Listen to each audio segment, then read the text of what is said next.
That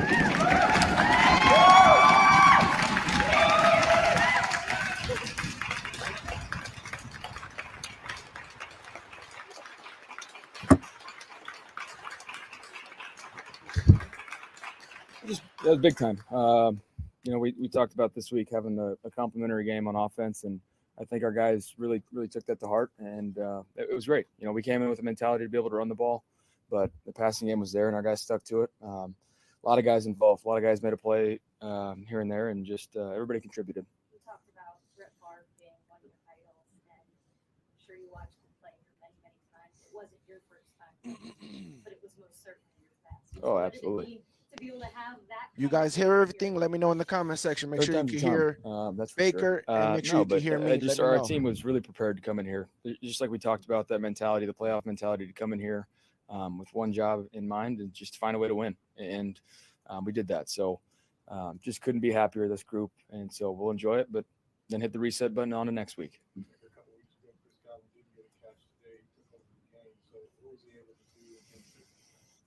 Guy's just so consistent, man. Can't say enough about him. A true stud, true professional. Has never complained, has never done any of that. Just done everything he needs to do. And today he was balling. Just some clutch catches, that's for sure. Didn't get in the end zone, but was definitely the guy to keep the chains moving consistently today and set up everybody else. So couldn't be happier for Chris. Well, talk about the 52-yard touchdown pass to David Moore. How anxious were you to see that you didn't celebrate this? I'll be honest, I didn't see it until I got to the sideline. Just the third down play that we've run a bunch. Just checking Mike first. And if they take that away, move on to David or the corner route. Campbell was there. It was a pretty tight window to throw the sticker out to David. So fit it in there to him, and then he did the rest. And so I was celebrating, so I didn't really see him put the ball back. But yeah, it's better to learn on a touchdown rather than a touchback. And so we'll learn from that and keep it in house. Cole said he came within inches of getting first down on that one. Oh, absolutely. I could only imagine. What kind of adjustments did you guys make after halftime? That third quarter was just an explosion. Were you guys really clicking on all cylinders? Just being more consistent. Everybody being on the same page. We've done that pretty much the whole year, is coming out and adjusting at halftime, being able to get everybody on the same page, and just everybody had the mentality to be aggressive. And I'd say everybody was on the same page, and that was the big difference. What was the key to being as effective as y'all were on third down, particularly third and long situation? Everybody just doing their job. Nothing special. It wasn't like we were running brand new plays. It wasn't like we were scheming up and reinventing the wheel. Guys just did their jobs. A couple huge third and long conversions that everybody just did the little things right. So that's what it comes down to: playing on the road, take care of the ball, and move on from there. I know you've played in a lot of meaningful football games throughout your career at all different levels, but where would this one rank? Because it wasn't just a personal high for you, but the fact that it was one of those games that your team really, really needed. I'll be honest, it's December games are all important. This one was very important, but this one won't matter unless we, hit the reset button and move on next week. So it can't be more special than any other. It's the most important one now, but enjoy it, and then we'll move on to the next week. So that's the mentality that we have to have as a unit. Long time ago in the season, but how satisfying has this year been for you to kind of reestablish yourself? I'm having fun playing football. I wouldn't say I'm satisfied by any means. Still got ball left, still have playoffs in mind, and so still hungry. Baker, you didn't just get Chris Godwin involved, just Mike Evans. You got 5 guys involved. 5 receivers had over 40 yards. What can you say about the ball distribution this afternoon? Guys just being in the right spots. I've said to this group that I talk to pretty consistently that the coverage will dictate where the ball goes. And so guys being on the right spot at the right on time is a big difference. So our guys did that today, and that's why you saw the distribution like that. Let's talk about the game they've called. Unbelievable. Obviously, the linemen want to run the ball a little bit more, but when you're having explosive passes like that, we ran the ball when we needed to late in the game. So I'm proud of that. But they've called an unbelievable game, set up some things, did different looks to make it happen. So, we're getting better, and that's what we need this time of year. What can you say about this team? The urgency that they feel 3 weeks ago, everything was going to be like a playoff. Yeah. Our guys responded perfectly. We had everybody out there today, selfless ball, playing complimentary football, doing whatever it takes to win. And so that was the difference. On the road, you have to be together, and that's what this group did today. You also said a little more than a few weeks ago, several weeks ago, this team needed to get pissed off enough to be able to make a change. Yeah. What's happened that's allowed you guys to turn the corner? Sense of urgency. There's there's no room for error at this point. So like we talk about doing little things right, you don't have to do anything too special. Do the little things right. Can't have those simple, stupid mistakes that cost teams games. And so, yeah, we didn't have that today. Thanks, guys. Appreciate it. There we go. Baker Mayfield. Shout out to. It fires me up, man. I love it. Say it one more time. Shake and bake! Shake and Bake, Baker Mayfield. So I told you guys, welcome everybody to the Pewter and Red podcast. I told everybody that you probably won't see from me. The only time you'll see from me is if one, Kyle Trask gets in the game. Or two, I have to make a Baker Mayfield apology video. Well, this is neither. This is neither one of those. I came on here because we won 34-20. Baker Mayfield played a hell of a game. Hell of a game. Give him his props. You know me, never have problems with giving anybody props. Never have problems with, saying somebody played bad. Good job. I wanted to come on here because this was the first time that I'm able to say, look. I'm able to say, look, this is how we're supposed to look. I haven't been able to do that all year, right? Even in the Saints game, which I believed was Baker's until today, was Baker's best game easily, was the Saints game. Even in that game, that was a good game for Baker. But offensively, passing the ball, let me say that, offensively passing the ball, that's not what I was expecting. We need to be better than that, right? This was the first game. And again, I keep saying passing because I'll be the first one to tell you, I never thought we would be where we're at right now in the run game. So I was never waiting for the run game to develop. So let's give our shout outs to Dave Canellis, the O-line, and Rachaad White.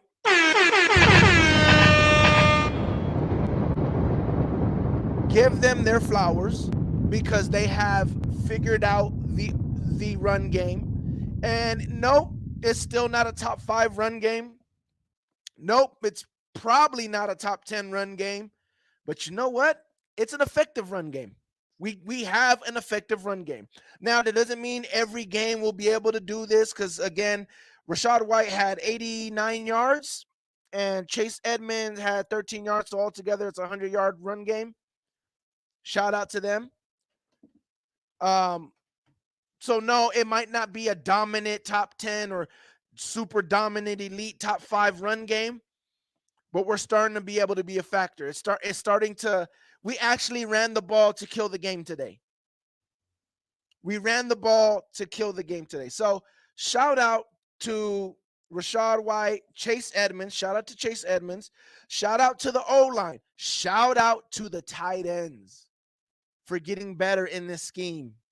Big shout out to the tight ends. And the biggest shout outs to Dave Canellis. Because he stuck with it and it's now paying dues. It's now paying dues right now. This run game is doing their job.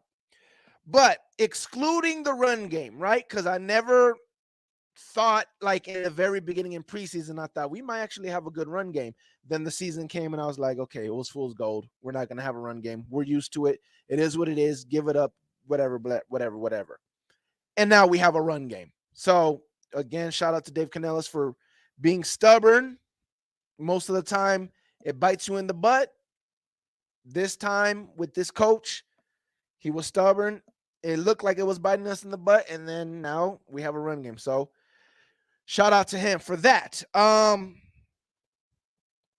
But I never thought to even wonder about when are we going to have a run game. All I cared about was the passing game. And today you saw what the passing game could look like. And here's the thing.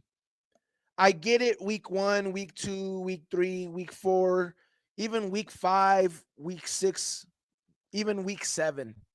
I get it. From then on, though, the passing game needed to look like this. Since I was off of Dave Canellis, since I backed off of Dave Canellis and I said, it's not Dave Canellis anymore. Because remember the Eagles game, I said, that was Dave Canellis. That was a problem. Bad play calling. He still don't know what he has as far as his team. He don't know who his best weapons are still. Like, Dave needs to get it together. After the Lions game, I was kind of like, I was starting to get away from the whole Dave Canellis is a problem. And I was starting to get away from that. And I was starting to teeter more onto the Dave Canellis is not great. Remember, it was literally a slow process.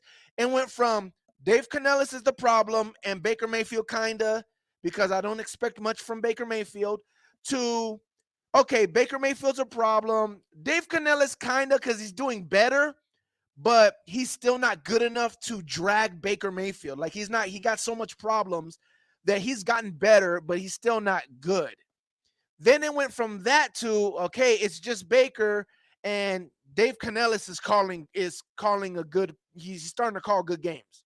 Now, he's still hurting us because of the stupid run calls he's calling and the stupid run schemes he's doing. He's still hurting us that way, but at least he knows and he's figured out, hey, Mike Evans, Chris Godwin, we need to go through them. We can't go through the run game. We need to go through Chris Godwin and Mike Evans. We need to go through them. Then it went from that to, okay, Baker's the problem. Dave Canellis is doing pretty good. I can't even be mad at him no more. And then the running game is kind of getting a little better.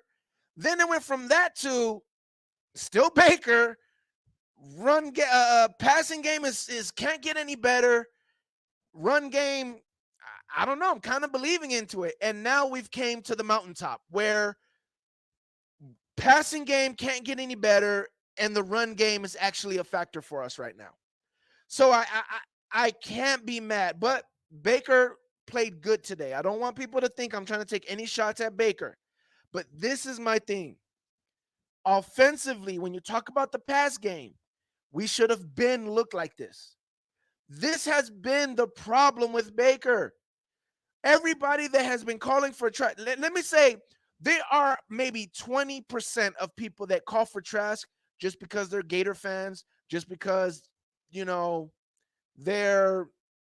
they want Trask to be the guy. Then there's maybe 10% that want Trask in there just because they hate Baker, The other 70% of people that wanted Trask in instead of Baker was not because we hated Baker, not because we love Trask and we think he's the answer. It was because we saw there was a lot of plays being left out there. A lot of plays, whether it's giving it to other people or whether just giving it to Godwin, letting the ball go or holding on to the ball too long. We saw that today. There were so many things and reasons why we were like, just put in Trask. Today was a day. Baker did what he did with Evans. He used his cheat code. Evans is his cheat code. He used his cheat code. He let the ball go when he had to throw it to Chris Godwin. He let the ball go to what is it? David Moore is his name, right? Number 19. That touchdown pass, I could not believe Baker fit that. I could not. I was like, wow, good. I was like a proud father, like, finally, Baker. Now, I will say that play, which is funny because that play, I was like, yo, that was dangerous, Baker. When I say let it go, it don't have to be like, that almost was picked. Like, that was a dangerous pass. There's a lot of other passes where I'm like, that's an NFL window. You can fit that, bro. Let it go. And he decides not to let it go. But on that one, he actually decided to let it go, and that was dangerous. I wouldn't have even been mad if he didn't throw that. I wouldn't have thrown that. So, but he did fit it, and that was a tight thing. And again, what I'm trying to say is Baker had a great game today, and not for Baker. That's the other part. The Saints game, that was a great game. For Baker, that was a great game. That was a game where I was like, yeah, Baker had a good game. For Baker, that was a good game. Today's game was a good game for any quarterback. That was a good game. Baker had a good game today. Now, again, what was the difference? He threw in tight windows. He looked at other people besides Mike Evans. He gave Chris Godwin a lot of shots. He was letting go of the ball. This is all we have been asking. This is all we have been asking when we talk about Baker throwing the ball. This is all we have been asking for. Yep, he held on to the ball. It cost him. Maybe that's what woke him up. Maybe he was just like, okay, I gotta just let it go. I gotta just let it go, because that pretty much was like killed us. We just stopped a 4 and out. We just stopped the Packers from 4 downs trying to get a touchdown. He holds on to the ball, gets it stripped. It gives the ball right back to the Packers. Maybe that's what woke him up. Maybe that's what made him say, you know what? I got to stop playing so scared. And it woke him up, and then he just started letting it go. And this is why I've been asking for Trask, is because I know after watching tape, you see that our weapons, not just Mike Evans, Chris Godwin, Trey Palmer. Today, one of the touchdowns to Mike Evans, Trey Palmer was wide open. Now, the safety was literally between, it was Trey Palmer, then the safety, then Mike Evans. That safety was caught in a hard place. Once again, another outstanding play call. Dave Canellis was outstanding all game today, play calling. Every play call was like chef kiss. Mwah.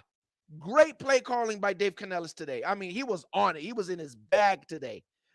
But there was a play where Mike Evans got a touchdown.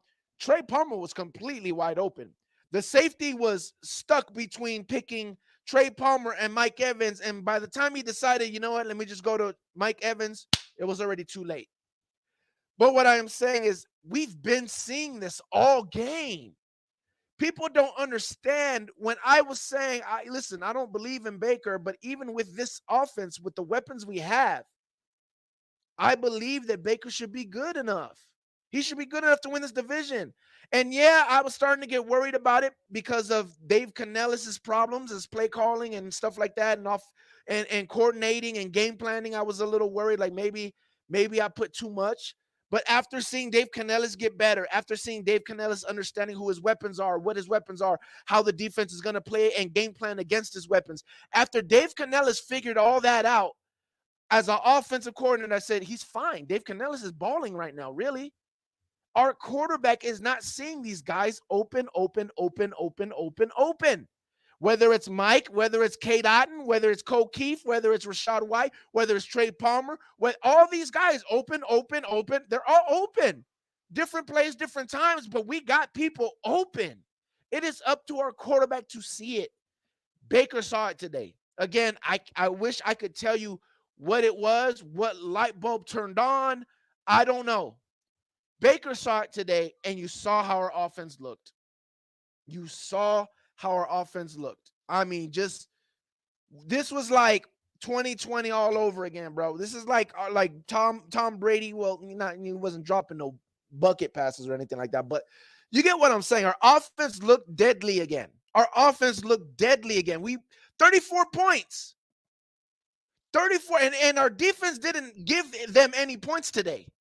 Our defense didn't give them any points today. So it's not like I can say, well, 7 of those or 10 of those points were the defense basically serving points on a silver platter for you. They didn't do that today. 34 points. Offense by themselves did 34 points. 34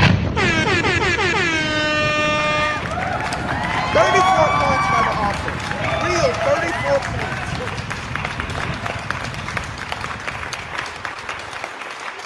So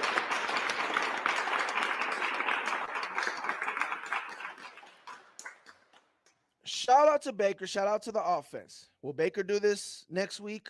I have no idea. Who do we play? We play the Jags, I believe. So Jags are a little feisty, especially defensively. We'll see what happens next week. I don't know. I can't. This ain't a we're good with Baker now stream. This is not. Listen, I call it like I see it. Great game by Baker.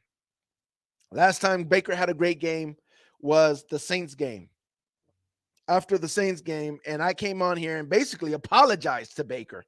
Basically, then he played like crap the rest of the season. So I don't know what Baker's going to do. Hopefully, the bye is what messed up Baker after the Saints game, and obviously we don't have a bye.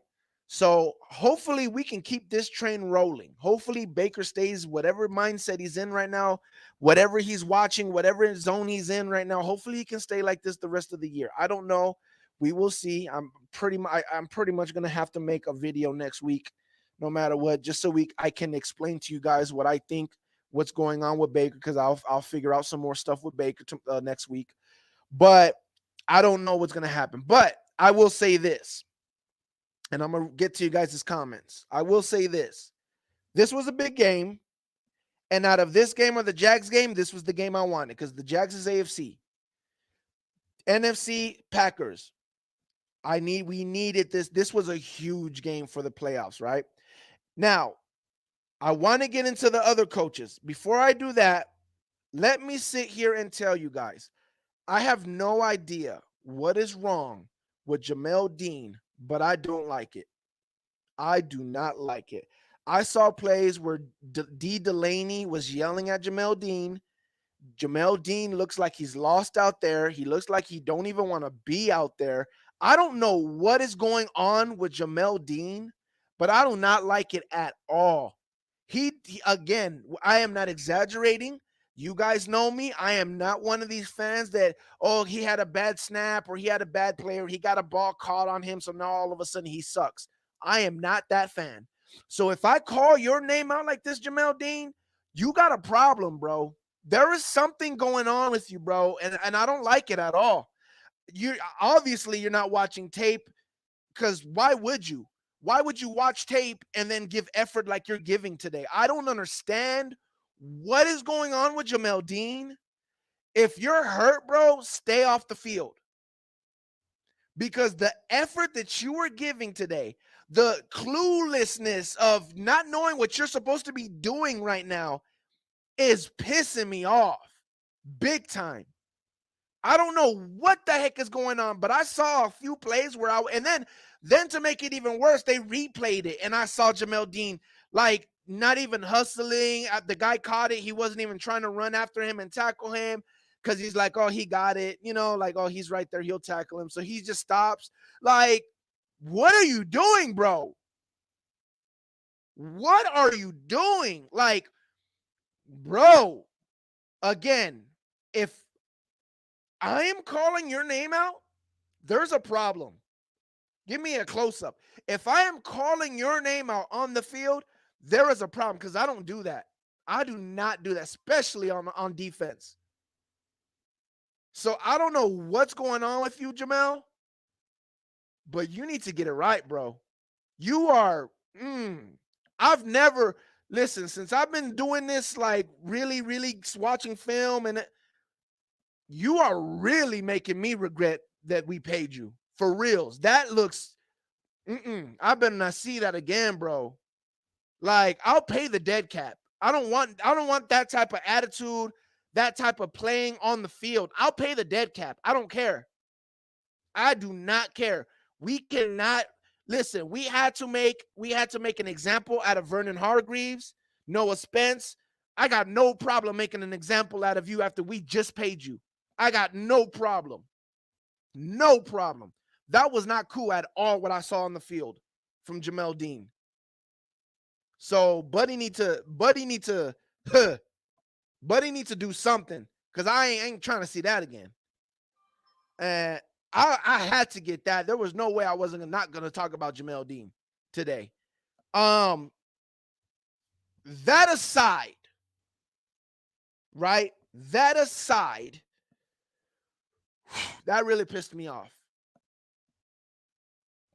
Let's talk about this team as a whole, because there was a lot of let's fire Todd Bowles. He sucks at this. He holds time. All these retarded fans that I talked about in my last live stream, that fans just saying the dumbest things, fans not knowing what they're talking about. Just dumb stuff, right?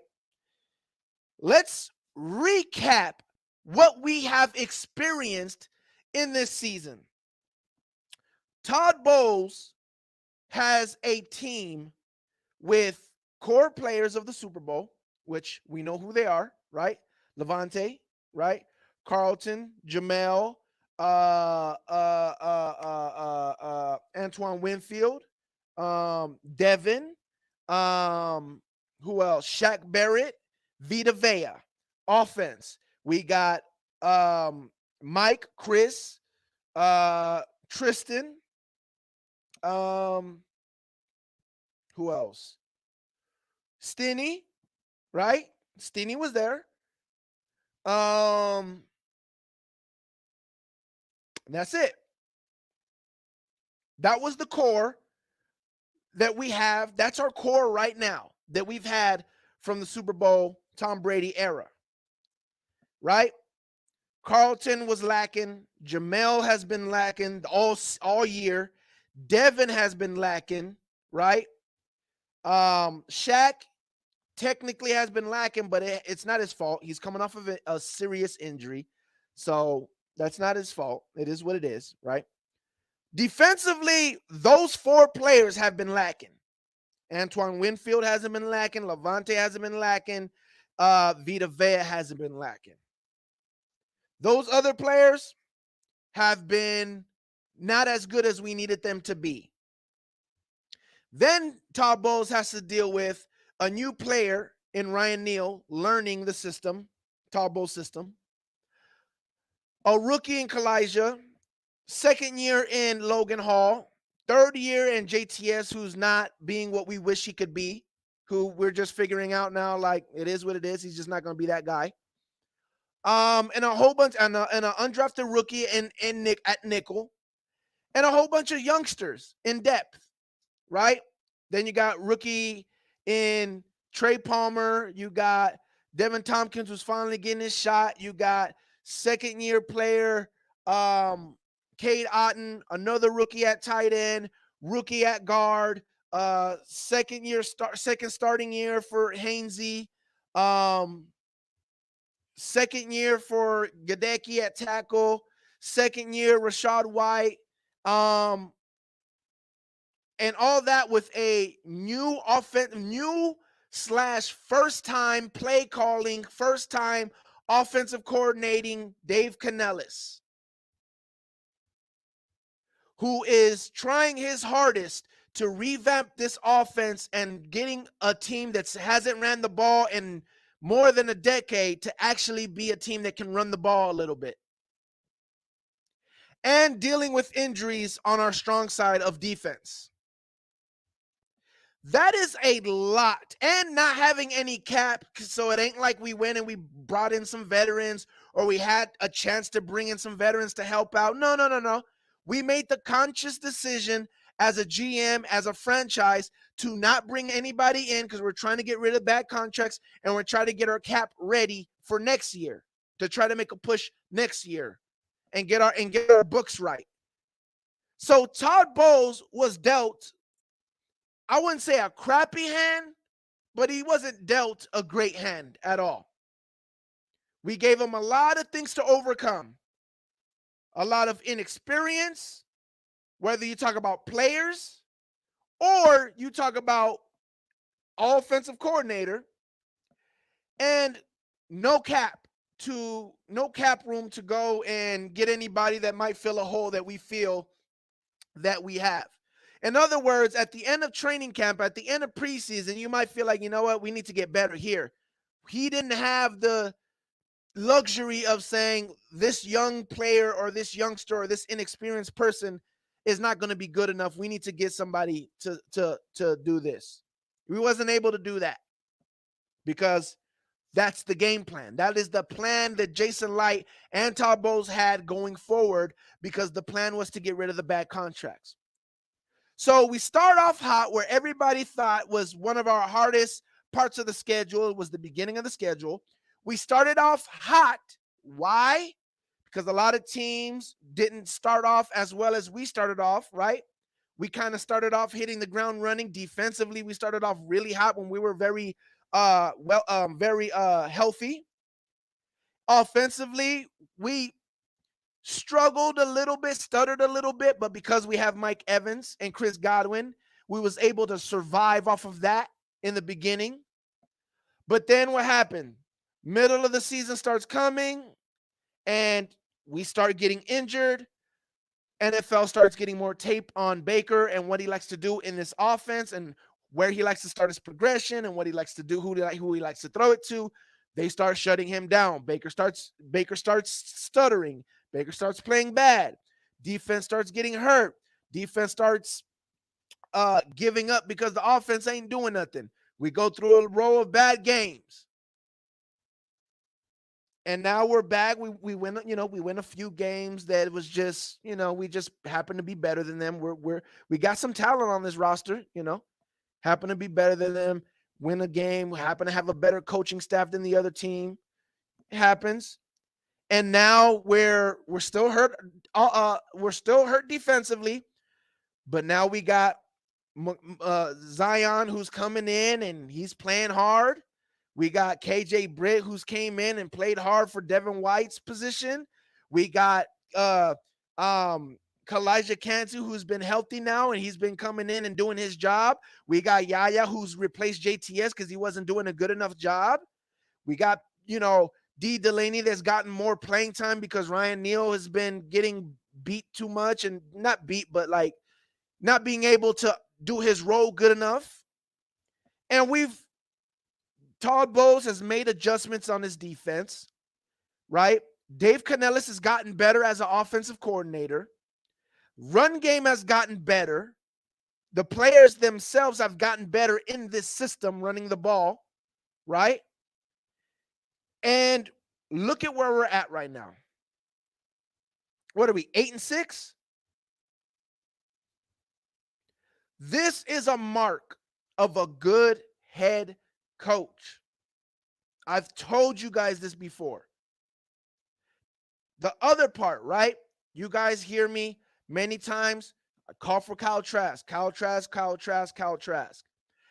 I've also told you guys, I do not fault Todd Bowles for not going to Kyle Trask.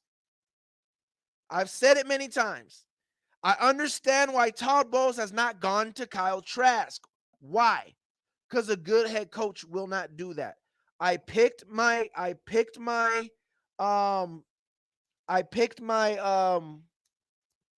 quarterback. That is my quarterback. A bad head coach is gonna start. I'm gonna go with this quarterback. Okay, that's not. I'm gonna try this quarterback. That's the sign of a head coach that doesn't know what he's doing. That's a sign of a head coach that doesn't have a game plan. That's a sign of a head coach that doesn't have, doesn't know what they're doing with their team. Now, whether Todd Bowles knows that Baker was doing bad and, he just decided to stick with him because he's, what do you call it? What's the word? Stubborn, or he just doesn't know. He's not good enough to understand that Baker was doing bad. So he didn't understand that he should switch and go try Kyle Trask. We don't know that. But a good head coach has a plan. Maybe he had a plan for Baker. Maybe he's like, no, we're going to ride out Baker. Maybe they have a plan for Kyle Trask. I don't know. I can't say yes. I can't say no. I don't know.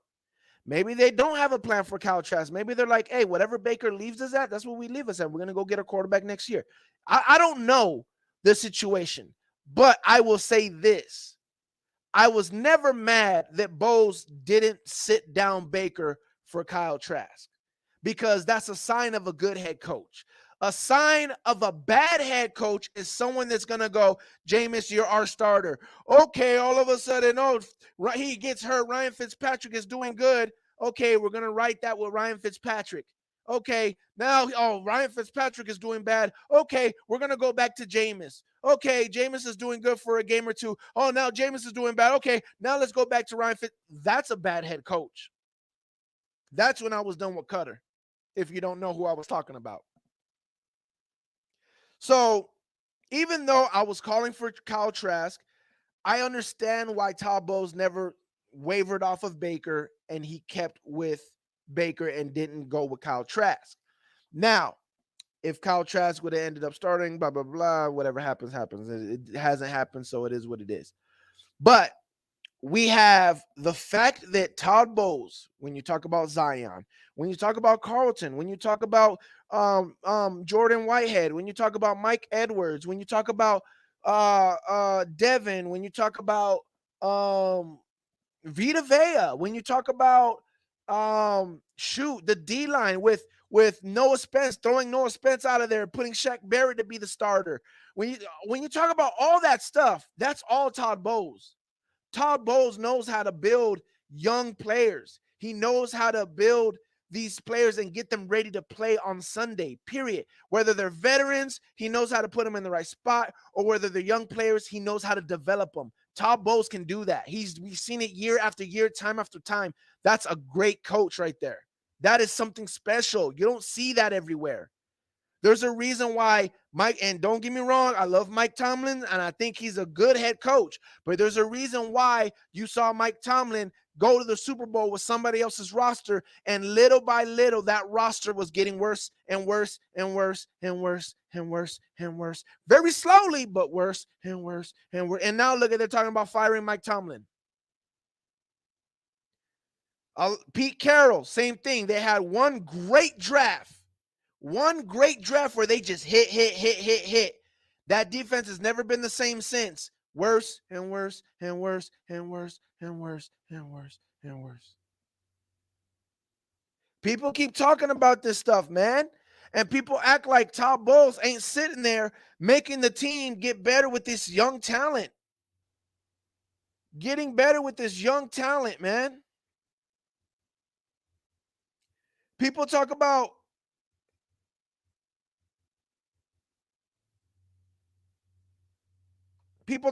the defense, right? When we won the Super Bowl, we averaged giving up 22 points. Right now, not after this game, but since last game, we average giving up 20 points, 20.8 points a game. So since the Super Bowl, the defense have gotten better and better and better. Even though it doesn't seem like it, but it has. It has. Now, I'm pretty sure that 20.8 goes up because we gave up. No, probably not, because we gave up 20 points today. So it's probably going to stay there, 20.8 or 20.5 or something. But yeah, it's people got to understand Todd Bowles is doing a hell of a job, man, as a coach. We are 8-6 right now. Are we 8-6 or are we 7-6? Am I tripping? 6-7. So we're 7-7. We're 7-7, I think. I could be tripping. Let me see. I think we're 7-7. Yep, we're 7-7. We're 7-7. Yes, thank you, Davis. We are 7-7, and we're a number one in the South. Now again, the South is trash. Well, let's think about this. Falcons. What did the Falcons do? J.C. Bates, got a couple players from the Saints, spent a whole bunch of money to be where we're at right now. They spent a whole bunch of money to have a defense as good as our defense, still giving up more points than our defense gives up. But they spent a whole bunch of money just to get a defense close to our defense. London, Bijan, good O-line supposedly. Spent all this money, and we're in first place in the division. What about the Saints? Tyrann Mathieu. They restructured Cameron Jordan's or Jordan Cameron, whatever his name is, contract to keep him. Demario Davis to keep him. Restructured all kind of people's contracts so they can keep their people, and just dig a bigger hole for them to be, where they're at right now. Meanwhile, we're doing, maybe the same record as the Saints, but we're in first place, and we are letting go of contracts and saying, we're not going to pay nobody. We're not bringing nobody over here. We're not buying nobody over here to save the day. We're just going to go with the young talent that we have and see where we land. And then after we get rid of the books and we get our contracts right, then we'll start trying to spend money. Everybody else in the division is spending money and trying to do something, trying to win a championship, and they are where they are. Us, on the other hand, we're just trying to throw away contracts and have a throwaway year. And we are where we are right now. There is a difference. And people got to understand that. And that is what Todd Bowles is dealing with. And that is what Todd Bowles is 7-7, even though we're doing all that stuff. That's what Buck fans have to understand. We're not sitting here like, man, we should have been in the, one of these contenders. This is that year for us. No, this is a throwaway season, and Todd Bowles is 7-7 with a banged up defense. And again, Baker plays like this, it's over, bro. Baker plays like this, it's over. Forget the 34. We won 34-20. That means we scored 13 more points than we had to. We scored 13 more points than we had to win this game. It's a great win. It's a great win in December. And now it feels like the team is coming together. The defense is playing decent. The offense is just on it with the pass game and the run game. We hit 3 in a row. 3 in a row. I mean, at what time? The right time. That's good. These are all signs of a good coaching staff and a good head coach. What has Dave Canellis been saying all year when they ask him about Todd Bowles? He's even kill, no matter what. Win, loss, big win, big loss, even kill all the time, and allows me to do what I want to do. How many, if you guys were head coaches, would have been told Dave Canellis, bro, stop with the running? Stop with the running, okay? Or at minimum would have told him, listen, stop with these crazy run schemes. Stop it. You're killing us. My job is on the line. How many people would have did that if they were the head coach and Dave Canellis was your OC? I know I would have. But Todd Bowles, let him do his thing. Okay, continue with it. Just, pick better times to do it. And, it is what it is. But I got you. Don't worry. Do your thing. I trust you. And now look at the offense is clicking right now. These are all signs of great head coaches. This is great head coach. So we got to get off the whole, I'm going to read some of you guys' comments, but we got to get off this whole, Todd Bowles and the timeouts and it. Stop, bro. Todd Bowles is doing a great job for what he's asked to do this year. Leave it alone. That was sick climactic in the building. Bucks raise boats, RTP. What up? Notorious Kikoa in the building. Beat Mighty Packers. Tampa Bay Ray fan in the building. Best game of the year by the Bucks. Baker put on his big boy pants on. About time. Yep. Round of applause. We'll never take anything away. You will never see that on this channel.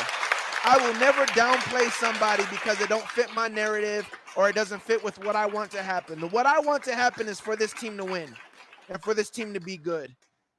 I don't care who it is. I don't care if Cam Newton came back for the Buccaneers right now. If Cam Newton was the best guy for us, I'd be like, well, I'm with Cam. Let's go.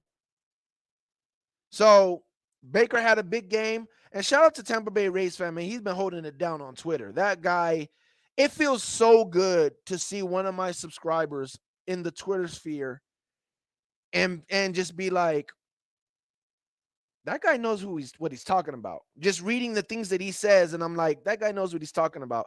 And then like, oh, that's so-and-so. He goes, he's one of my subscribers. Yeah, that makes me feel so proud, Tampa Bay Rays fan. I don't know if you're still watching, but that makes me feel so proud. Just so you know, when I see you arguing or debating with somebody and you just shut them up and you just say something and all of a sudden they got nothing else to say back. And it's just like, that's why I do what I do. Not saying that Tampa Bay Rays fan learned anything from me, but to see one of my subscribers go in there and actually talk football and actually know what he's saying and shut people up makes me feel good, bro. So shout out to you, man. Climactic says, yeah, for sure. It was the best game. We put up big numbers and got big stops. Yes. But crazy in the building. That's the Baker we need this game and moving forward. Yes. Yeah, listen. I'll tell you right now, bro. I got no problem saying it. I just said it right now. I don't know if we're going to get this from Baker next week. I have no idea. And if you put a gun to my head and made me choose, I'd probably say, no, we're not going to get this next week with Baker. No, I don't believe so. Now, I'm not saying that that's what I know is going to happen, that he's not going to be like this. I don't know. But I have no reason to believe that he's going to do back-to-back games like this. But we'll see. Maybe I'm wrong. I hope I am wrong. But I will say this, but crazy. You saying that's the Baker we need this game and moving forward, 1,000%. In fact, if we get this Baker in the playoffs, watch out. I got no problem saying that. How many times have I said anything about us doing anything in the playoffs? Zero. Because we don't have a team good enough to do anything in the playoffs. Zero chance. Oh, Baker plays like this? Our offense clicks like this? We could be a problem in the playoffs. I promise you we could be a problem. I don't care who we play. I don't care if it's the Eagles. I don't care if it's the Cowboys. I don't care. Niners is tough. Niners is tough because that offense, it is what it is. Todd Bowles, we know our weakness. If you're smart, if you're a real Bucs fan, and you really watch tape and you really understand, you know, Rams and 49ers, we have problems with that freaking scheme. We just have problems with those guys. Those are still scary to me. But everybody else, Baker playing like this, no problem. No problem. We can be a problem with them. So yeah, for sure. Rashad West in the building. Look good. Packers ain't got that linebackers to keep up with the wide receivers. Yeah, man. Baker's man card gallery. Baker's been the rock. I don't know if I agree with that. You've been all over the place all year. It's a process with all these new parts this year. I haven't been all over the place at all. I've been smooth sailing. Everything's been smooth sailing on this channel. I've called out exactly what it is and said exactly what we need to be better. And every time it's happened, we've gotten better. Amazement in the building. Skull Gang in the building. Skull Gang! You know what time it is, Amazement. This is how our offense should look. White being versatile, Godwin making catches, doing the dirty work, and Evans being used occasionally and in the red zone. Yes. Mike Evans being used to just destroy defensive game plans. And while they're trying to figure out how to slow down Mike Evans, Chris Godwin just tearing them up inside. And while they're trying to do both, they just hit him with the Keith for the touchdown. Hit him with the Trey Palmer because they focus on Mike Evans. Hit him with the K. Dotton because they just, bro, we got too much weapons. This is what I've been saying. This is why we have been calling for Kyle Trask. It's not that we've been saying Baker's been playing trash, even though a couple games he's been playing trash. But not all the games. Most of the games, Baker doesn't play trash. Some games he has, but most of the games, Baker don't play trash. But most of the games, he's not doing enough. He's not, bro, there's more out there. There's more out there for the easy pickings. There's more out there. And that's the problem that we've been having with Baker, where it's like, bro, this game should not be close. No. We shouldn't be mad at the defense letting this happen because this game shouldn't even be close right now. And today we saw it. We saw it. Oh, hey, the Packers got 17 points towards the end of the third quarter, and everyone's getting mad and saying, look at this defense, it sucks. It's 17 points, bro. We're about to be in the fourth quarter, and they've only gotten 17 points, but they're over here getting mad at the defense. Why? It's 17 points. This is the NFL. The defense is not, yeah, it might look crazy because they might get down there fast or whatever, but it's when it's all said and done, how many points is that team scoring? 17 points. Why are you concerned about the defense? If the offense does its job, these 17 points would look more the way it should look like, which is they only got 17 points. But that 17 points looked big until what? The offense went down and scored. And then their offense went down and got 3 points. And then our offense went down and scored again. Then all of a sudden, now 20 points don't even look like nothing. Oh, it's only 20 points. Yeah. It's football. You have to play with each, offense got to do its part. In today's NFL, the defense cannot just do its part only. Offense has to do its part, and it's scoring more than 21 points. If you didn't score more than 21 points, you didn't do your part as an offense. Plain and simple. If you did not score more than 21 points, not 21 points, more than 21 points, your offense your offense didn't show up. That's how I look at it. If the offense didn't score 21 points, more than 21 points, and the offense didn't show up. It's that simple. And again, I got to say it again because this is a perfect game, because what most fans and content creators is, they'll say one thing when it's good for their narrative, and then when it's not good for their narrative, they won't bring it up. I don't do that. I bring it up whether it's good for the narrative or bad for my narrative. It just happens to be that my narrative is right, so I never have to change it. But this is 34 real points. This ain't like, what was it, the last game where it was like, oh, Baker scored 20-something points, and then I have to go, yeah, but the defense put 10 points, served it on a platter to you guys. Like, the defense scored for 8 points because they scored a safety and then gave you guys a touchdown, basically. So this ain't, oh, the defense did. No. The offense scored real 34 points. Period. That's what has to happen. We do that, bro. Davis is in the building. Davis says, after Baker fumbled the ball deep into our territory, you felt the scoring energy unleashed. Let's effing go. See, exactly. And again, I don't know if that like flipped a switch with Baker and just told him like, or maybe Dave Canellis told him, bro, you got to let go of the ball. And it stopped Baker from playing scared or what? Because again, I got some people here, and I'm pretty sure there's some Baker people that are going to be watching this. So let me take the opportunity to say this once again. When the offseason was here, when we first got Baker and I looked at the tape, I said, okay, I still don't like Baker, but I think we can do enough with Baker to win. Then we got Baker, and I'm telling you, after he started doing bad, I was like, we need to go with Kyle Trask. I did not like Baker. I did not like what I was seeing from Baker, but it wasn't what I saw before Baker came here. The Baker that we've had these last couple of weeks in the middle of the season has not, actually all year. The Baker that we've had all year is not the same Baker that I said I really don't want him on my team, but I think we can still win. When in the offseason, when we first got him, that's not the same Baker. The Baker that we've gotten all year has been very scared to let go of the ball, protecting the ball too much, being too conservative. The other Baker that I was like, I kind of don't want him to be my quarterback, but it is what it is. That Baker, he turned over the ball a lot. He looked like, like he really couldn't throw wide receivers open and stuff like that, which is why I didn't really want him. But I would have took that Baker over the Baker that we've been getting. Obviously not today, but the Baker that we've been getting before, because he's just holding on to the ball. He's trying not to turn over the ball. He's just holding. No, you're hurting the team. Let the ball go. There's people open. Let it go.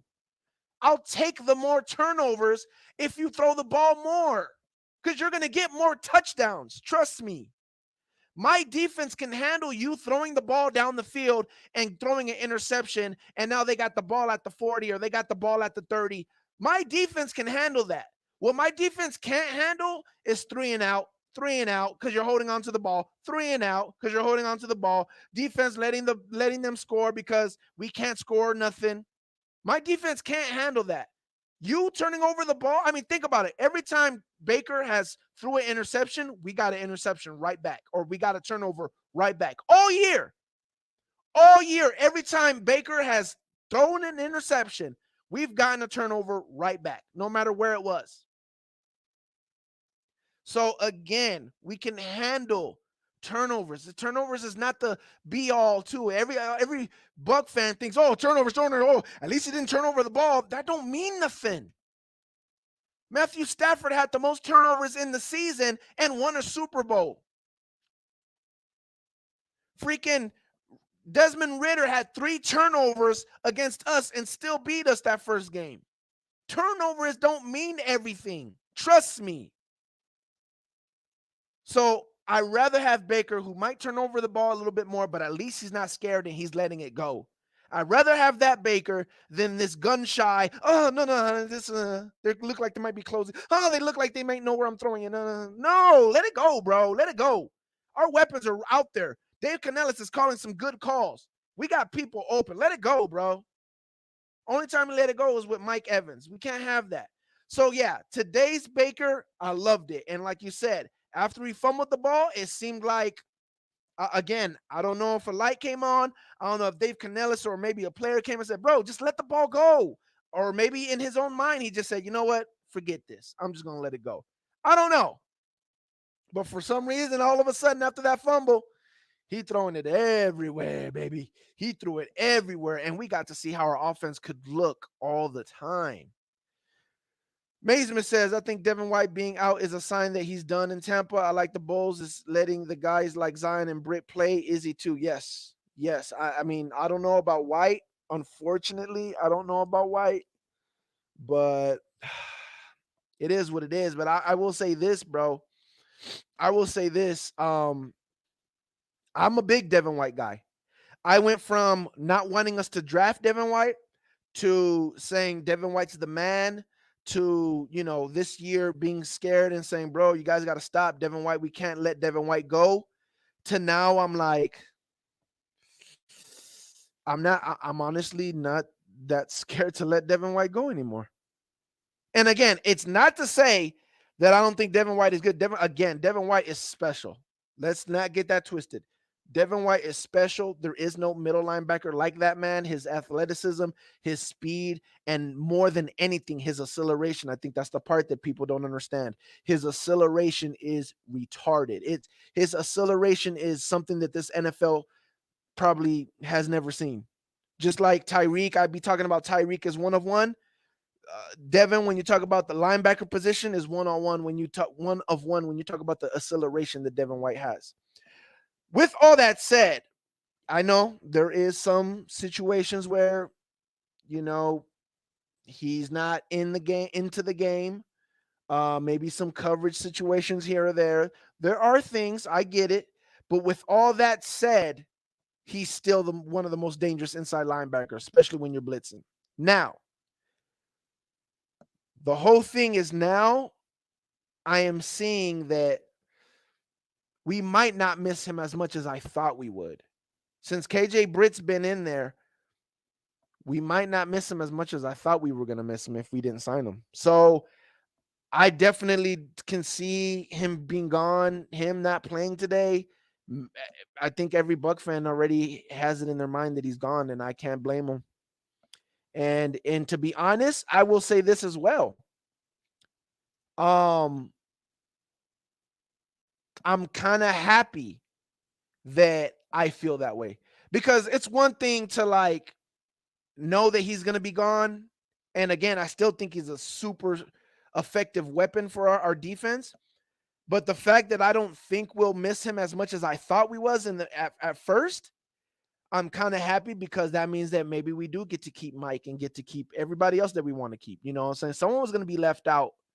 Maybe not. Maybe we would be able to sign everybody, but I was kind of feeling like someone was going to be left out. But now, if we don't sign Devin, we might be able to keep everybody that we want to really keep. So I'm kind of happy about that. And I'm happy that I feel like maybe our defense can still be legit without Devin White, because I do understand how big of a weapon he is, but Now I'm like, well, we really haven't felt any like, well, see, that's why we need Devin White because of coverage. We haven't felt that. We haven't felt like that yet. We haven't felt like, we need Devin White because of that speed at middle or linebacker, inside linebacker. We need that speed. That's why we need Devin. And KJ Britt is not the fastest guy. I've never felt like KJ Britt has been the fastest guy, but for some reason he's doing the job. So I'm kind of like, yo, I can't argue. I can't. I hate. And here's the thing: I hate all these Buck fans that are just bashing Devin White. And I have no problem letting my tongue fly and speaking my peace of mind, but I can't say nothing to them. I can't say nothing. We've won 3 in a row. We really haven't felt that fire of, oh, see, this is why we need Devin White. And there's been a few plays where I'm like, okay, see, we're going to see right now why we need Devin White on the field. And then we don't. And KJ Britt does the job. There's only one thing, and nobody can deny it. Since we don't have Devin White on the field, our blitzing is trash. It's trash. Our blitzing, KJ blitzing is trash. So that's the only thing we can say. And that's the best thing that Devin White brings to us. That's the only thing that you can say that you're like, yeah, that's why Devin White makes a difference. But we can find that in the draft. We might still have that with Servasier. You know what I'm saying? Like, we can find that. That's not hard to find. That part is not hard to find. So we move on, and I kind of feel like we are. So the biggest problem is Devin White. His time is running out. I think his time ran out, and I'm a Devin White supporter. I can't help but to tell you how I feel. Besides the fumble and a few sacks, Baker was outstanding. Yes, facts. Jamel let the interception go through his hands to RTP. I don't even care about that. I don't care about stuff like that. Like, oh, it went through his hand. It happens. It's football. You haven't, tried to catch the ball all game. Finally, there one comes to you, you drop it or whatever, it goes through your hands. I get it, whatever. It's all the other stuff, the coverage, the hustle, the looking lost. It's a lot of crap with Jamel that he better get it right because Zion is here. Zion is here. Davis says the biggest turnover was the sack strip fumble on the 4th down, key turning point. Oh, yeah, huge. Almost turned the game to their favor. Almost. Yeah, Levante has a knack for creating turnovers since he's been with us. You're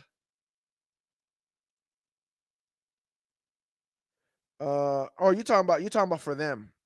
You're talking about that turnover. Okay, for Levante, yeah. Tampa Bay Rays fan, 2nd year, Kokeef. Yep, shout out to Kokeef. I think Light needs to keep retooling the defense, some and get some young, fresh players on D. We have young, nice core, but I want us to get more up front like Kansi, Yaya, and Zion. I honestly think we go get us a pass rusher. That's what I think. And I ain't mad at that. Listen, it'll be too long to go get obviously like in the 3rd round, right? 3rd, 4th round, we could go get us a pass rusher. Hopefully we hit. But I think in free agency, we need to go get us a pass rusher. We need to get someone that we know is coming off that edge, that we know for a fact while we develop the youngsters. Don't forget undrafted free agent Merriweather. Yes. Rashad Nash, P. Nash in the building. My boy says 7-7. Davis says positive note. Buccaneers fans 3-1 versus NFC North opponents. Yes, sir. I was going to say, damn, that sounds like Cutter. LOL. Yeah, exactly. Heck of a win. Yes, sir, Drake. Drake in the building. Big Drake in the building. Amazing said, hated that musical quarterbacks BS, yeah. Let these young players evolve. We're doing it. Buck 1 and 4th and 14 in the building. Yes, sir. Davis says 7-7. Choked. Rays fans says 7-7, almost the same amount of wins when TB12 was there last season with less drama. Yes, and all that. Oh, if it wasn't for Brady. Oh, well, we ain't got Brady, and look where we're at. Saints are deluded, and we still got the Panthers. We know that's another win, so we know we're at least gonna have 8. We got 3 more games, right? We got Jags, Saints, and we got Panthers. We know we win in the Panthers game. So that's at least 8. So if we can win, we should be able to win the Saints game because the Saints ain't good offensively. So we should end this season 8 with 9 wins at least. 9 wins at least we should have this season. So if we win the Jags, we could get 10. Saints are delusional and still think it is the 2010s and Falcons. I don't know what they are doing. Panthers are a joke. Yes, talking about how they're trying to go against the what up? That's what I wanted to see win in a convincing way. Yes, I agree. That's true, fam. A good coach can get you through situations like we're in, as far as roster structure and cap issues, new OC and journeyman QB, a QB nobody wanted, and managing to still win. Yes. Everybody talking about timeouts. Oh, he's doing this bad clock management. We have not lost one game because of clock management.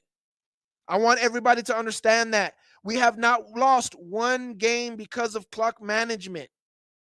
We've lost one game because of defense, right? Maybe 2 games. Maybe you could say 2 games because of defense.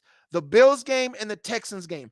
Those 2 games we lost because of defense. We haven't lost any games because of clock management. The only reason why we lost games was because we were either just didn't have a good game or the offense just was crap. That's the only reason why we've lost games. We haven't, and thank God, knock on wood, knock on some wood. We haven't lost any games because of field goals or any field goal decisions. Oh, we should have went for it, but we kicked a field goal. Or we went for it, but we should have kicked a field goal. We haven't lost because of any of those decisions. None of that. Knock on wood. Plywood, but still. You know what I'm saying? Like, we haven't lost because of any coaching decision. We've lost plainly because the team was either better than us or because our offense just wasn't good. Besides the 2 games, the Texans and the Bills game, where we lost because the defense just weren't able to do their part. Plain and simple. Plain and simple. That is not a marking of a bad coach. That is a good coach. Don't know Bo's ceiling as a coach, but this was a big win, especially against the team in Packers that was rolling. Yeah, I mean they just lost to the Giants, which I hated because I was like, oh, I was hoping that they would beat the Giants and then we could play them, but they lost to the Giants, so I felt like they were going to come out on fire, and we still handled the situation and we beat them. Don't know. I just read that. Last week, I ran into Bulls haters and still follow you on Twitter. That guy blocked me because I dig deeper and he was exposed. Yeah, it is what it is. I have been a Bucs fan for 30 years, going back to Sam White era. I have learned a lot. That's all that matters, man. Mazeman says, shout out to Chase, too. He's been solid kicker all season, too. He's been good replacement for Suckup. Yes, and I was so scared about that. Yes, Amazement. Great call. I was so scared about that as well. Clive Clivington says, "Big Bake my butt." You was calling for his job. Yeah, I said that earlier, and I say it again. A Millie in the building says, "Good game today. Good game today." See, I want to go back to this guy who was saying you was calling for his job. What's your point? What's your point? You hear how quiet it is? What's your point? And if he plays bad next week, I'll call for his job again. What's your point? I know the level that my team can play.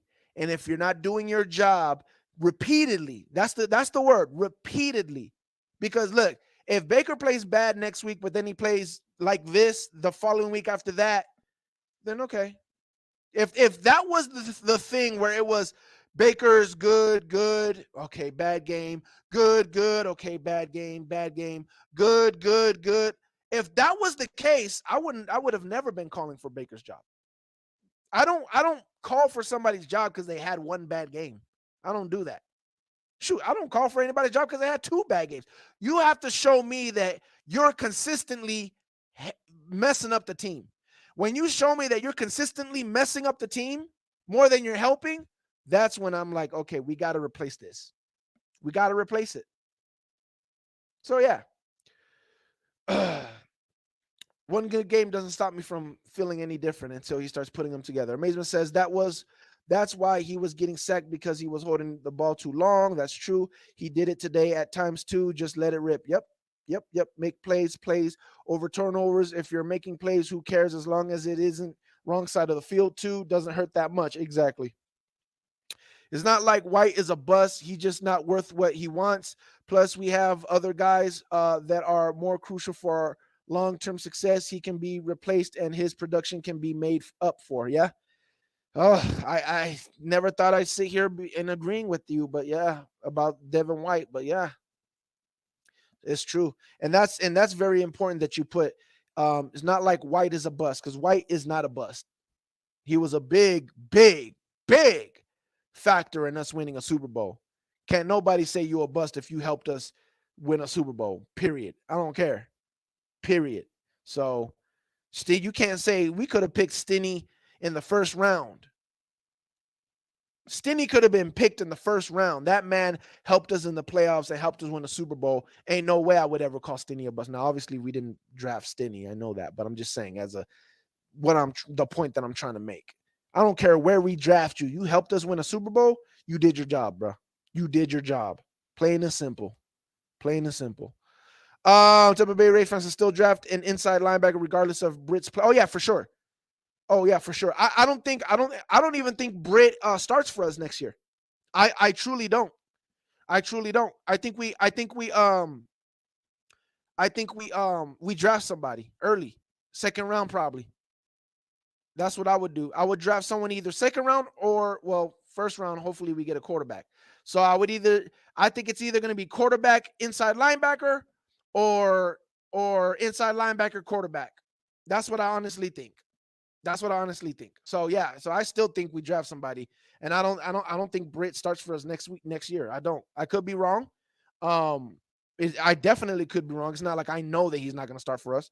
So I definitely could be wrong, but I'm not. I'm thankful for what Britt's doing for us. I don't sit there and say, "Oh, we don't need to draft an inside linebacker," when I watch him play. You know what I'm saying? But he's doing his job. I'm not mad at him at all. He's doing his job. Think Devin White lost locker room. I wouldn't say he lost locker room. Derek, but it don't matter. I don't think that's a thing. You know what I'm saying? Derek Steffens in the building. Oh, blitzing is trash. I think he's trying to say our blitzing is trash, but he had a sack, so that's trash. 2 tackle for loss, bro. LOL, not again, huh? Blitzing is trash, but he had a sack, so that's trash. 2 tackle for loss. I think you're caught up. Sack. How is his blitzing trash? Okay, that's what I thought. So you're caught. You're caught up in the in the stat, bro. You're caught up in the stat. Yeah, he got a sack. That's cool, but that wasn't because his blitz was so good that he got there so fast. Like that's the, you know what I'm saying? Like let's be honest. Just people might do this with defensive linemen, and I ain't gonna lie, they're doing it with one defensive lineman, but I'm not gonna say nothing because I'm gonna let that one ride. But yeah, as far as KJ Britt, no, it's trash. It's trash. Like, we had good coverage and the quarterback had to hold on to the ball. But when I say you got good blitzing, that means when you blitz, you get there fast, and he couldn't even go through his progressions and you get him. That's good blitzing. Just because you blitz and you got to get the sack didn't mean your blitz worked or your blitz got there or your blitz was good. No, he had to hold on to the ball for a long time, and eventually KJ Britt got there. That's why I say the blitzing's trash. A good blitz, you hit that quarterback. You either untouched, you beat the guy real fast, you got to the quarterback. And as much as you probably don't believe because you don't watch tape, as much as you don't believe, there is an art to it. There's a reason why they talk about Rondé Barber being a good blitzer, Antoine Winfield being a good blitzer. It ain't that they just saying, oh, anybody can blitz. Yeah, blitz them. It's just a play call, blitz them. No. There's an art to it, a way of hiding that you're going to blitz. And not only that, but knowing how to use the twists or the defensive lineman in front of you to get to make your blitz get home or make somebody else get home because they're covering the blitz. It's an art to it. KJ's, maybe he gets better. I don't know. But as of right now, our blitzing is trash without Devin White on the field. And that's not even an argument. Chris Godwin and Mike Evans looks amazing. Yes, they looked amazing today. Corey in the building. We need everybody in Raymond James next week. 2 weeks. I'm hoping. I would love that, man. That's another thing, man. They have not showed up for this team. The fans have not showed up for this team. Even when we were 3-1, the fan base didn't show up for this team. The fan never had any type of like hope or any type of belief, or they just didn't care, or they just want to act like Todd Bowles is trash and not show him any support. I don't know what it is, but the fan base has not been there for us at all. We're in first place in the division right now. We're going against the Jags. We're off a 3-game win streak right now. Let's show up, man. Let's show up for these next 2 games, man. Big comment right there, Corey. Amazement says, thing is, we don't need another fast linebacker. We need another short tackler at linebacker, and Britt is showing he can do that. He complements Lavonte better when you have 2 fast linebackers and one can't tackle. That's a problem. I don't think, but that's the thing. I don't think, there's been some bad tackling by Devin this year, but I don't think that's his tackling. And I was the first one to say that I didn't want to draft Devin because of the tackling that I was seeing in college. But what we're seeing this year in Devin tackling bad, that has to do with his injury, bro. There's nothing that you can say, because Devin has had some bad plays this year, and there's nothing that anybody can say that made me think different than he's hurt. Devin is hurt. Like, we've seen it even when he's made plays. Like that interception with the Eagles where he had to run out of bounds because he just can't run. Like, he's hurt. Devin's been hurt all year. So I'm not making an excuse like this is why we got to sign him or anything like that. I get it, but I'm not taking nothing away from what Devin did. Now, I will say this, as far as having a fast linebacker, I would like for us to have a fast linebacker, but yeah, we've seen that KJ Britt is enough. I would be okay with KJ Britt if he wasn't so bad at the blitzing part. Our linebackers need to be able to blitz good.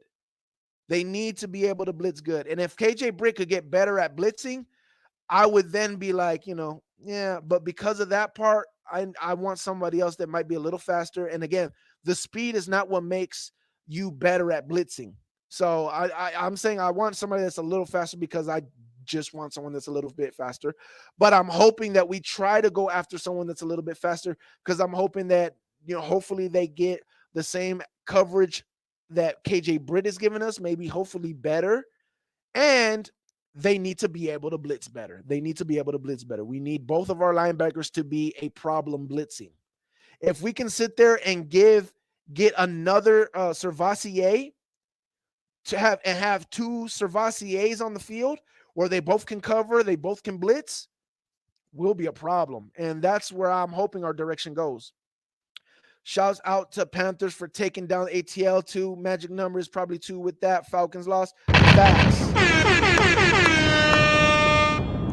Facts. I got so much Falcon videos to watch tomorrow. They're going to be so mad that they lost to the dang Panthers. Buck Dad 1 in the building. Come join the plunder and bring these takes. Give me a link or something to the plunder. So I can see where you guys are like, where do I go to see the plunder? We've lost 2 to clock management. We've lost 3 due to defense after taking the lead under 2 minutes. What games are you talking about, bro? Please put those games in the comment section.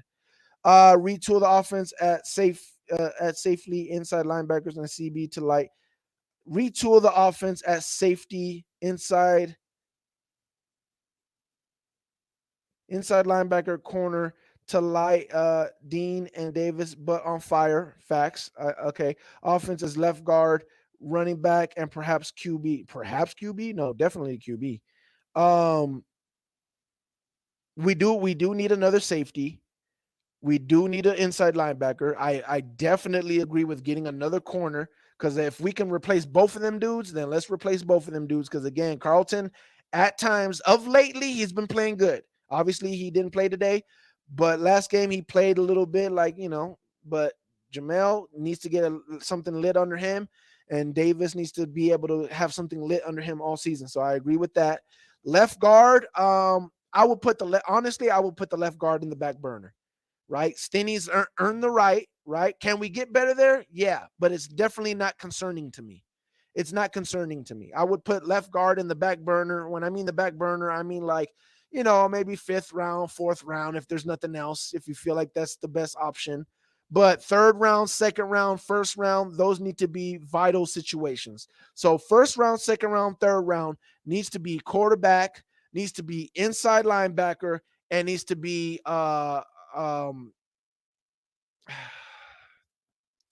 either safety or corner. I wouldn't be mad with either one.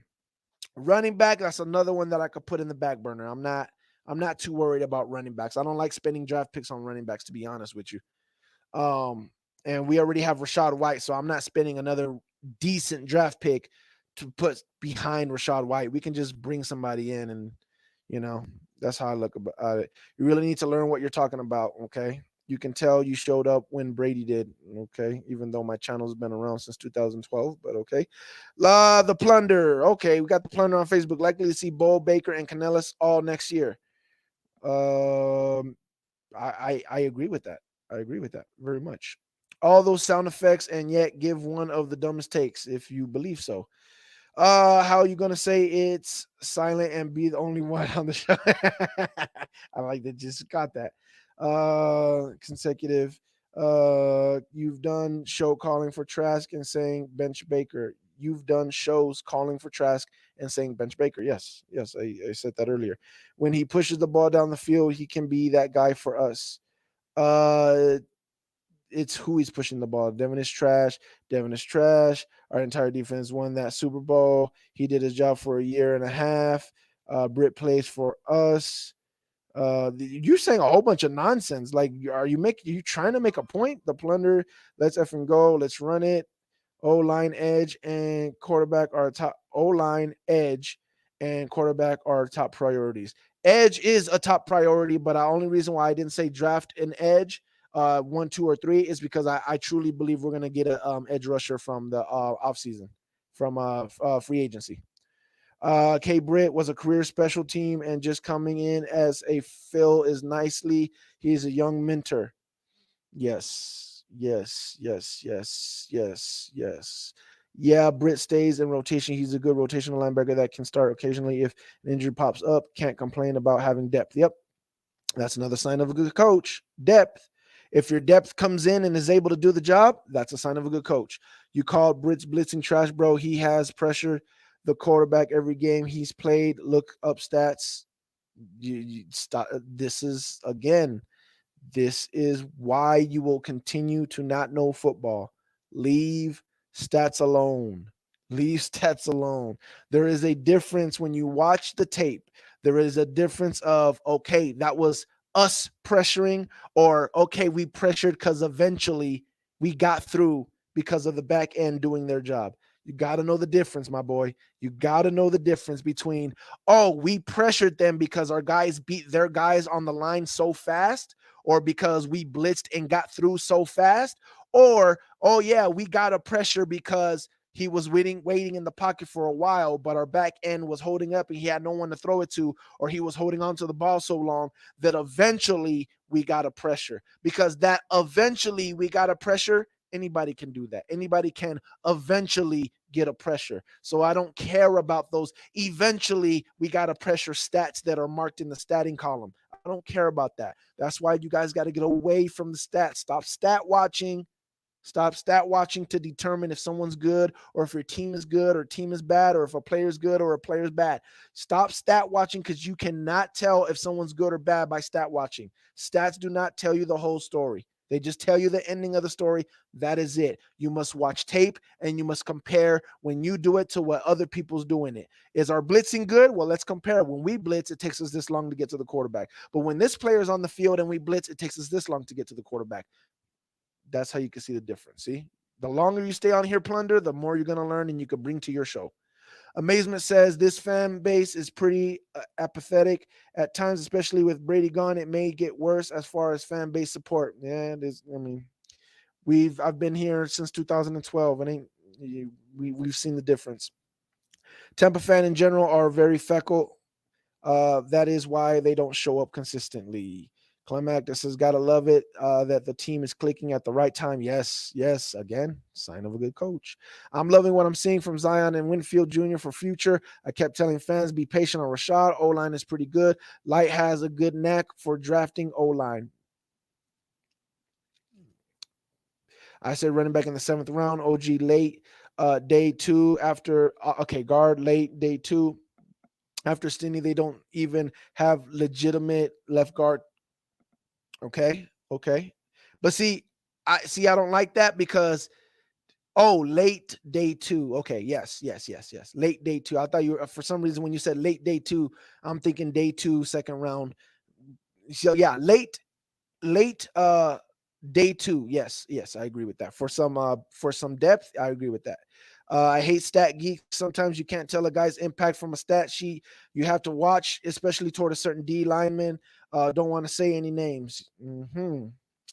I say running back in the 7th round and left guard in late day 2 since they don't have a plan B under Stinney. Okay. All right. Watch the game. Simple Love completed a bunch of passes, but what he lighting it up again, shot stat geeks would say he did, but he really didn't. Has some good passes. And inside offensive linemen and tackles are deep in the draft. Okay. So then that'll be a good draft to go late. You're right on that. All right, so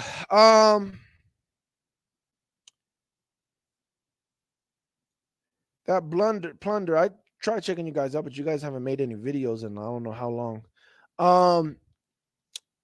What was I gonna say? So that's pretty much it, man. It's already been an hour and a half.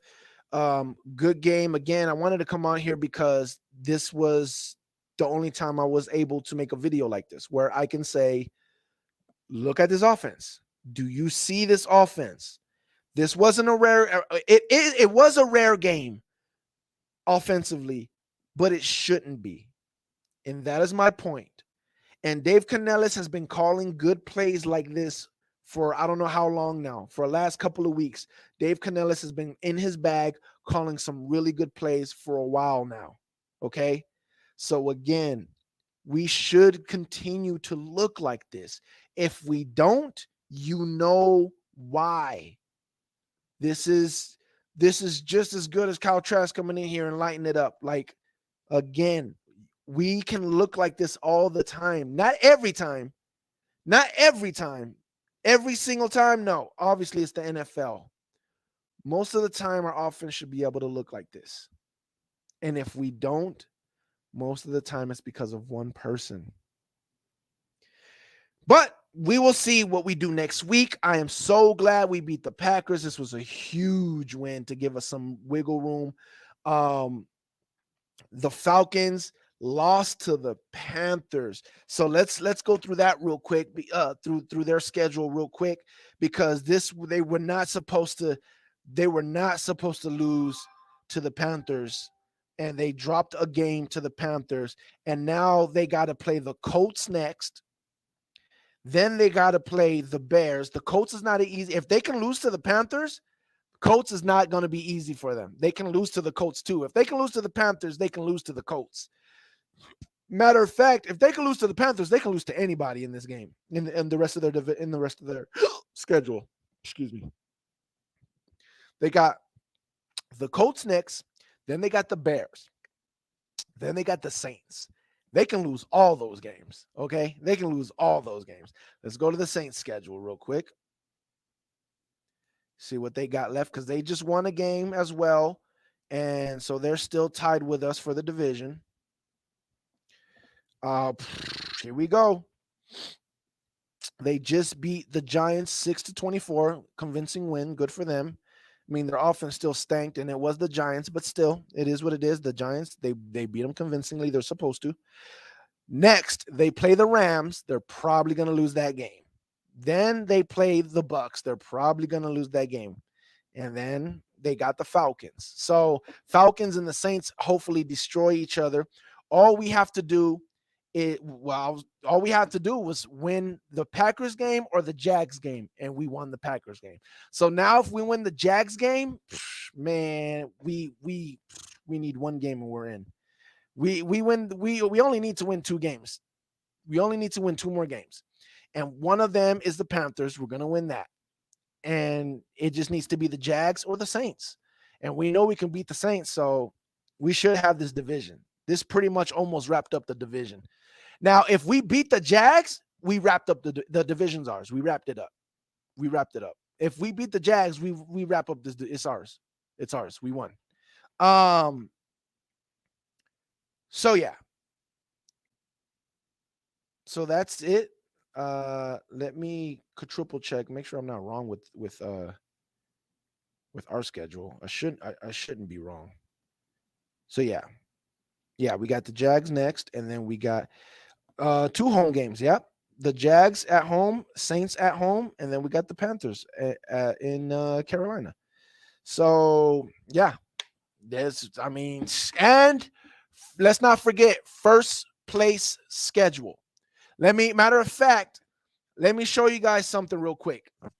Let me show you before we go. I'm so glad I remembered. I don't know if I'll be able to see it real quick, but let me see something real quick.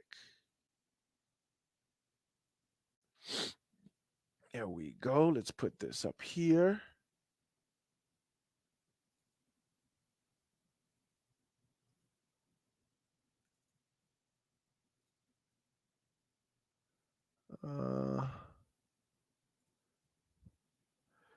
Let's see if we can get it there. This is NFL strength of schedule, right? NFL strength of schedule. So offensive strength of opponents is going up. So the higher you are, the better offenses you're playing. The lower you are, the worse the offenses you're playing. And going to the right, the more right you're going, the better the defense you're playing. And the more left you're going, the worse the defense you're playing. Saints are down here. So that means they faced a lot of bad offenses and a lot of bad defenses. Falcons are over here.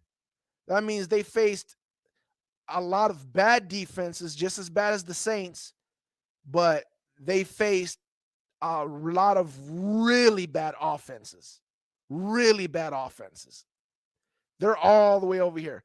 Where are the Bucs? The Bucs are all the way up here, which means they faced a lot of bad defenses, right? They haven't faced a lot of really good defenses, which is on this side, but they faced a lot of almost in the middle of good defenses. I mean, they're in the bad defense area, but they're in really good offenses. They're very high. So our defense has faced pretty much the 3rd, maybe 4th hardest schedule of good offenses. That's what our defenses had to deal with. They faced maybe the 4th or the 3rd hardest schedule when you talk about having to face good offenses. But Baker Mayfield and this offense have had to basically face mediocre defenses. So when you talk about our team, our defense is still better in rankings, even though they had a harder schedule than our offense. Our offense schedule ranking was easy, but they're still not one of the best. Hopefully we change that. So when you talk about Todd Bowles, or when you talk about our team in general, think about that. And then when you talk about Todd Bowles, him being first in this division, he don't have any cap room and couldn't play with any cap. money to make his team better. He, it's a throwaway season. He has to deal with a lot of injuries. He has to, with everybody else's, he has to deal with a whole bunch of youngsters, first round, second round, inexperienced players, all that stuff. And he has to deal with a harder first place schedule, harder schedule than everybody else in the division, besides the Panthers. And Bowles is doing what he's doing. All that together. All that. This whole season is basically saying, however you want to chop it up, Bowles was supposed to fail. Bowles was supposed to fail in this season. When you put all this stuff together that we're talking about, Bowles was supposed to fail in this season. And we are 7-7 and number 1 in the division. And we're fighting to win this division and get into the playoffs and win the division for the 3rd time in a row. It's going to be rough for every NFC South team. And the Bucs are playing on credit card with huge contracts. Exactly. So Todd Bowles is literally paying. He is taking care of the credit card debt that we paid, that we spent to try to get a 3rd Super Bowl. Todd Bowles is paying for that debt. And as we're paying for that debt, he's still fighting to win us another NFC South banner. Just put that all in your perspectives. It's your man RTP, Skull Gang in the building. Y'all know what time it is. I'll see you guys next time I see you guys. Who knows what that'll be? We out, deuce.